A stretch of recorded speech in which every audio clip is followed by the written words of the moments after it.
everyone, you're with Life Online, and today we're with Ornella Gunesekere. She is the reigning Miss Universe Sri Lanka, and she's more popularly known as the toughest model on earth. Today we're talking to her because she has just broken the Guinness World Record by climbing Mount Everest and holding the highest altitude fashion show.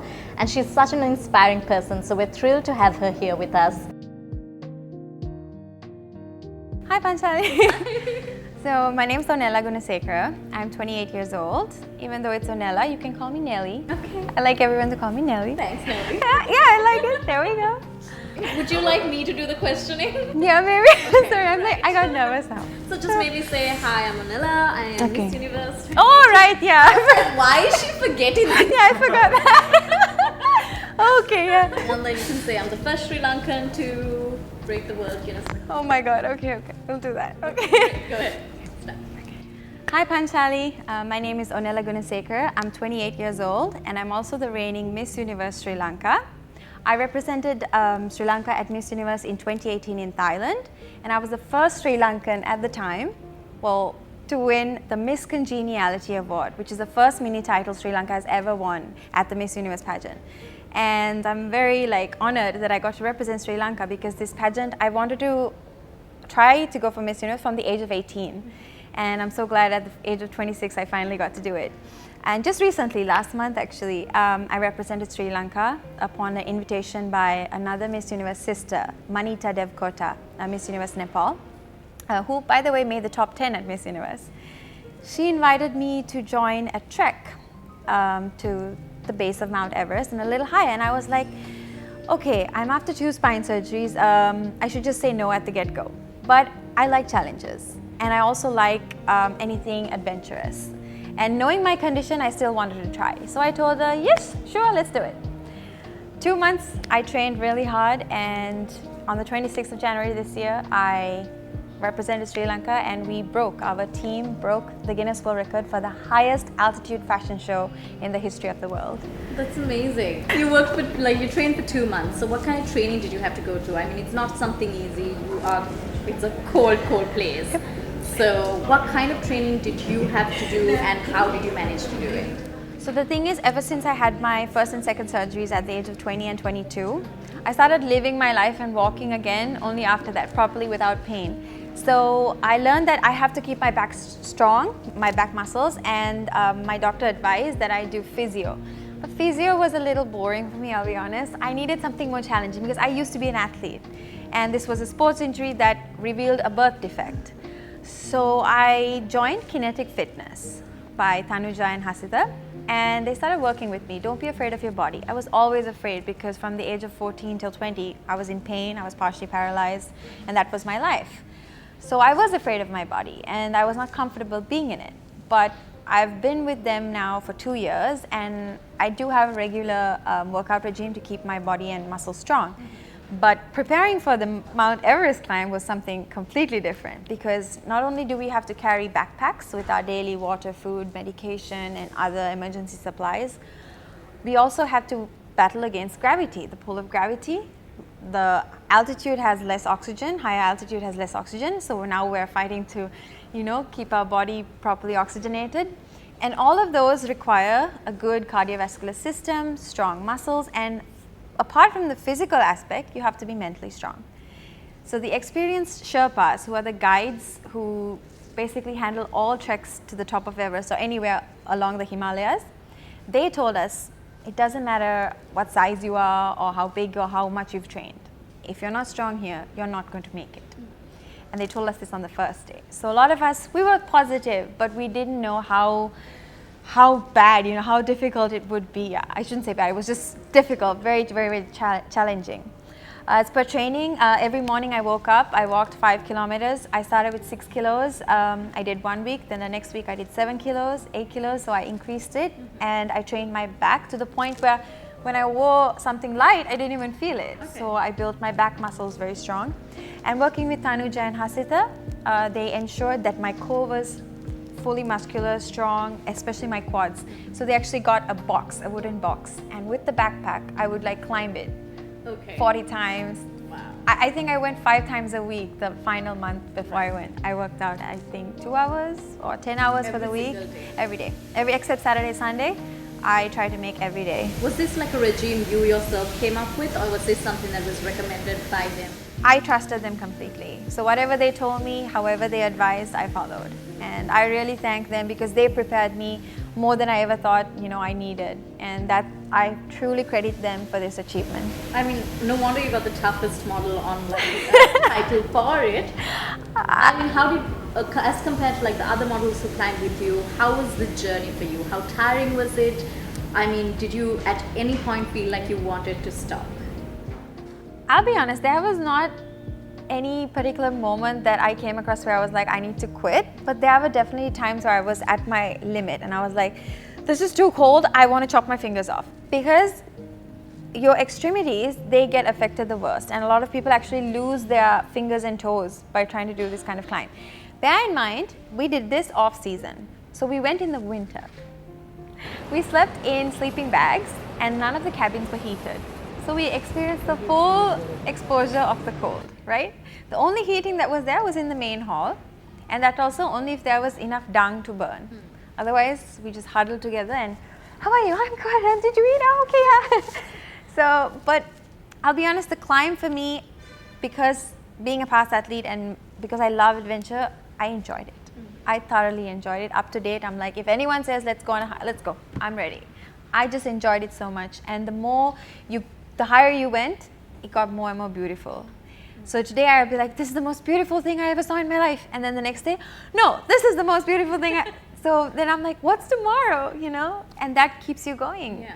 Apart from that, like, I'll be honest, everyone on our team, we blended very well together. Everyone was positive. Everyone always cheered each other on. No one was like, it was not a competition. Everyone was there to support you.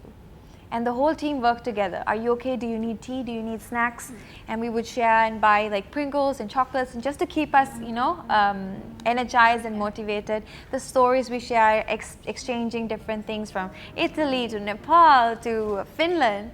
And I also had another Miss Universe sister, Zara, who I've known for 2 years. And we're like literally sisters from sisters from other mothers. And we were really close. Unfortunately, she had hurt her knee, so she couldn't continue. Okay. But she still kept, whenever we had internet, she kept, you can do it, Nelly, Because of the Miss Universe contestants who had represented, there were 4. I was the only one left. And they were like, you have to do it for the Universe sisters, come on, keep going. And so out of everyone that started, you were the only Miss Universe left. Yeah, who made it, to finish it. That's so amazing. Again, I'm really grateful for everyone, for their support, and especially for Manita for even giving me this opportunity. We're at 3,800 meters. Sorry. I know. But I mean, obviously we've seen the pictures and the video and it looks like so much fun. Yes, y'all are saying it's cold, but it looks like y'all are really enjoying yourselves. But at the same time, like you said, it's really tough. What was the toughest encounter you've had in your journey? Like something that you thought, oh, okay, that's like a hurdle I'll have to get over. A few of the models, I think there were 7 of us in total, from the 18 got selected for a special documentary done by MTV, and they're going to show it this May in the US, Canada and the Caribbean. And so what we did, so while trekking, we had to look good. So it means you have to get up in the morning and put makeup on with frozen wet wipes and frozen mascara. We pull it out, it's like icicles. So we have to sleep on our things to keep them warm. Otherwise we can't use them in the morning. So it was definitely a challenge to be able to look good on camera, be filmed. When you're tired and when you're just like trying to breathe and gasp for air, try to make it look as nice as you can for camera. And then by the time we got to the cabins, it was some days it was 8 o'clock, some days it was 6:30, we have dinner, and then we have to shoot for the show. So not only have we checked now for 10 hours of the day, now we have to do a filming, interviews, questions, different segments for the show, which is very challenging because after all of that, you have to still, portray, oh, I'm so, I'm good, I have all the energy. I thought that was bad. Then there was one day, and this was in, I think, just before we have to reach the top. So it's over 4,800. It's about -12 or -20 between that area. So it's very cold. I think the guests who had stayed before in the cabin had left the window open. Okay. And we didn't know.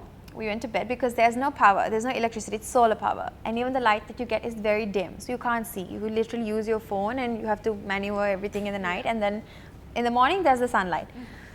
I didn't know the window was open, my roomie didn't know the window was open. We slept through shivering that night. I think I slept maybe 3.5 hours.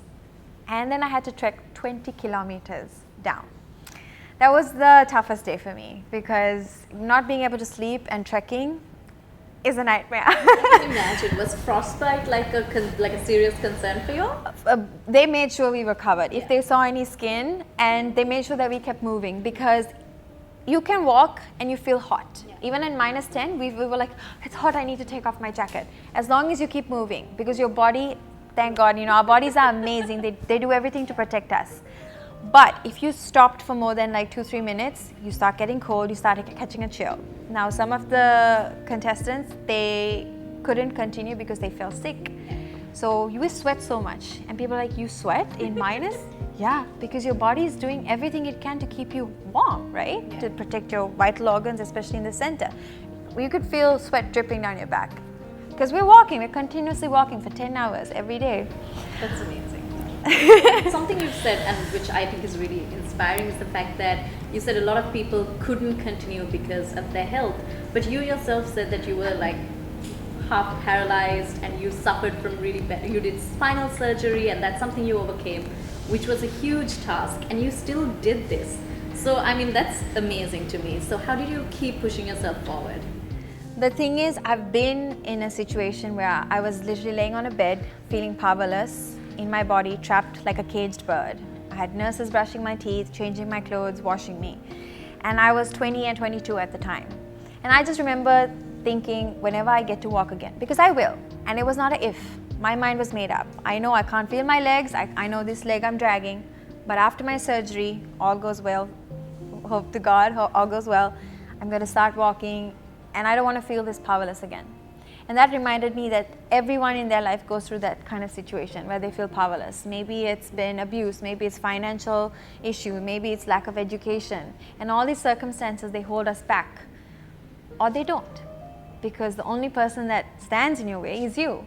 Now, I could have been a victim of what happened to me, but I didn't let my defeat discourage me. Because I didn't want to feel that powerless, because I knew what was inside. And that's the same kind of, and any life I have today, I thank God and I thank my doctors and my family, because I was told I couldn't have it. I was told you have to live a very careful life, no running, no jumping, no climbing stairs, no, and I'm like, I'm not that person. I can't take no, I can't take can't.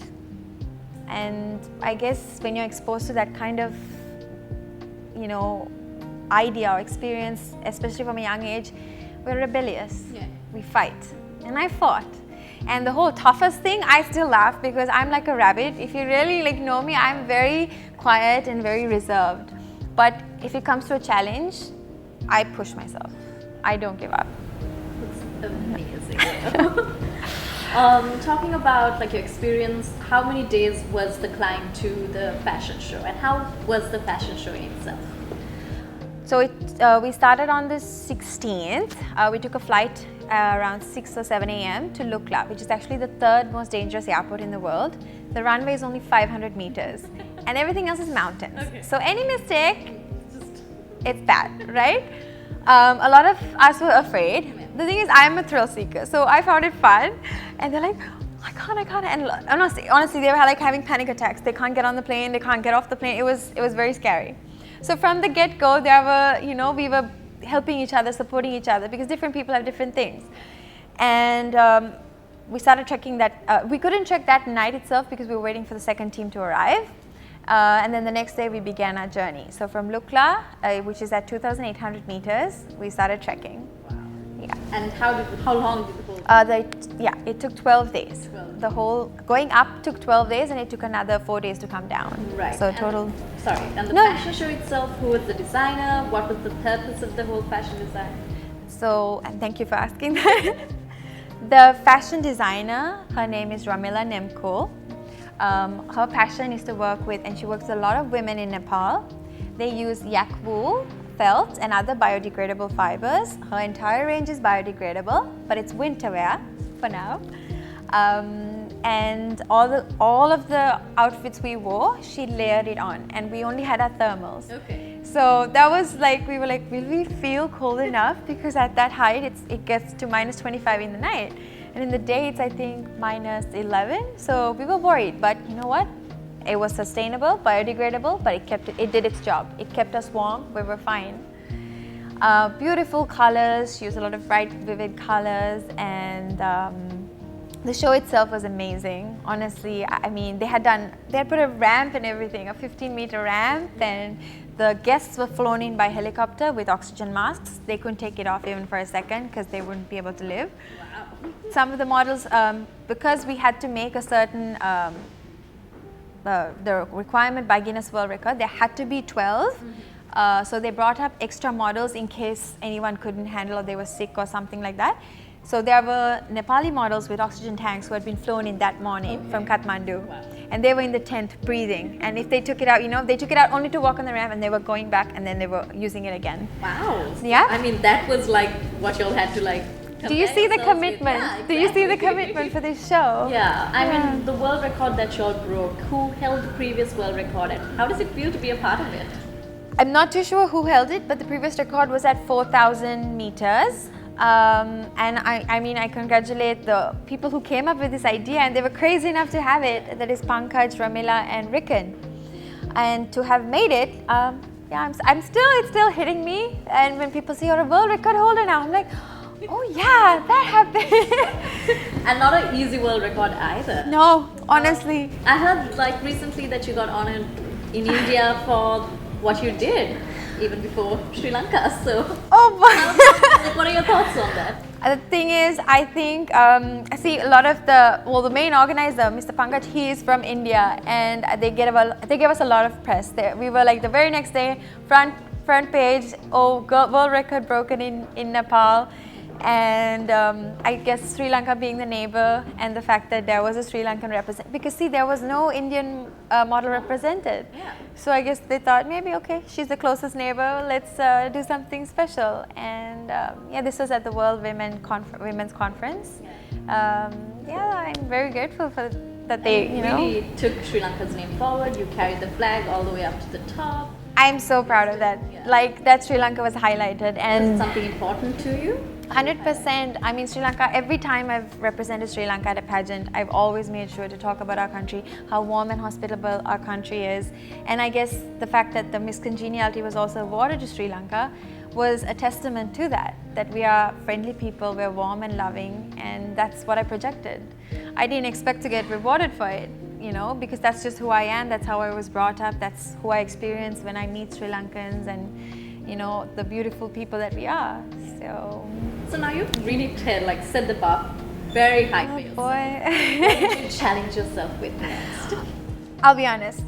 Being someone who was told that she had to live a very safe life, I've always kept my mind open and my arms just, anything that happens, I'm ready for it. Because life has anything I've planned never happened. But the things that I didn't plan turned out to be some of the best experiences in my life. So I always just keep an open mind, and I'm saying yes to life. Whatever happens, let's go for it. I love it. Thank you so much for talking to us, and all the best with everything. Thank you, Panchali, for this amazing interview. And the guy from Guinness World, he came from London. He came up with an oxygen mask because he had to make sure everything was done according to the requirement. And he was up there, he's like, I don't know how you guys, I'm going back down. As soon as the show was over, I can't believe you told me with a straight face, I'd like to do it again. Yeah, I want to, for sure. I want to do it again.